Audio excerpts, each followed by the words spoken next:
আমাদের প্রিয় নবী হযরত মুহাম্মদ সাল্লাল্লাহু আলাইহি ওয়াসাল্লামের একজন কালো সাহাবী ছিল। সকল সাহাবীদের মধ্যে সেই সবচেয়ে বেশি কালো, কিন্তু নবীজির ভালোবাসায় যারা জীবন দিতে প্রস্তুত সেই সাহাবীও তাদের মধ্যে একজন। প্রিয় নবীও তাকে অনেক ভালোবাসতেন। একদিন সেই কালো সাহাবীকে নবীজি বললেন, তুমি সারাক্ষণ আমার সাথেই থাকো, তাই আমি তোমার কাছে কিছু কথা জানতে চাই।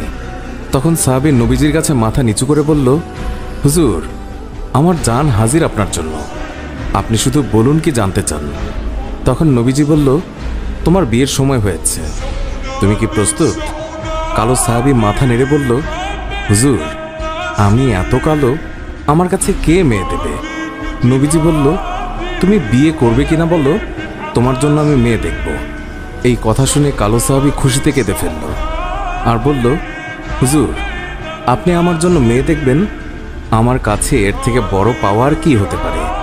তখন নবীজি একটি পত্র লিখলেন আর তা কালো সাহাবীর হাতে দিয়ে বললেন, এই পত্রটি নগরীর বড় বাড়িতে গিয়ে উত্তর জেনে তারপর আমার কাছে আসবে। কিন্তু কালো সাহাবী জানে না এর ভেতরে কি লেখা ছিল। নবীজির কথা অনুযায়ী পত্রখানি নিয়ে নগরীর বড় বাড়ির মালিকের হাতে দিল। নবীজির কথা শুনে তাড়াতাড়ি পত্রটি খুলে ফেলল মালিক। তার মধ্যে লেখা আছে, আসসালামু আলাইকুম, আমি মুহাম্মদুর রাসূলুল্লাহ সাল্লাল্লাহু আলাইহি ওয়াসাল্লাম আপনার কাছে আমার কালো সাহাবীর জন্য আপনার মেয়ের বিয়ের প্রস্তাব করলাম। আশা করছি আপনি প্রস্তাব গ্রহণ করবেন এবং আপনার সুন্দরী মেয়ের সাথে আমার কালো সাহাবীর বিয়ে দেবেন। ইতি মুহাম্মদুর রাসূলুল্লাহ সাল্লাল্লাহু আলাইহি ওয়াসাল্লাম। বড় বাড়ির মালিক নবীজির কথা শুনে কেঁদে ফেলল। আমার একমাত্র মেয়ে, মদিনায় যাকে সবাই চেনে হুরে মদিনা বলে। কিতাবে আছে মেয়েটি এতই সুন্দর যার জন্য মদিনার সবাই তাকে হুরে মদিনা বলে ডাকত।